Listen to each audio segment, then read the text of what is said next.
একবারে সরকারের উপদেষ্টা পর্যন্ত আল্লাহর রহমতে পৌঁছে গেছে।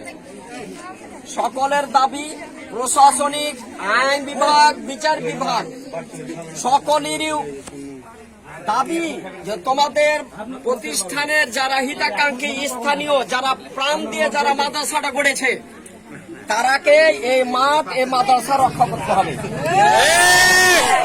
2 নম্বর হচ্ছে যারা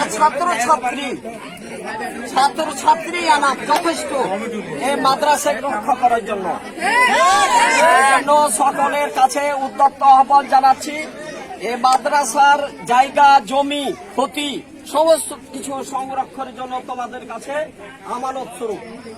আর গ্রামের গোসাবাড়ি অন্যান্য যে সকল ভাইয়েরা বাবাজেরা আছেন আপনারাকে বলছি আপনাদেরও এটা আমানত, আপনারাও হেফাজত করবেন।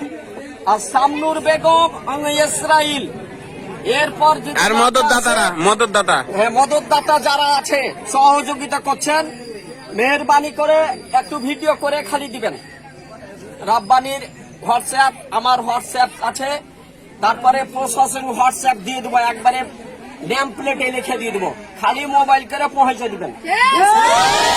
তো ঠিক আছে, সবাই আমরা ভালো থাকি, ইসলামের পক্ষ থাকি। 2 নম্বর হচ্ছে বাংলাদেশ জামাত ইসলামের পক্ষ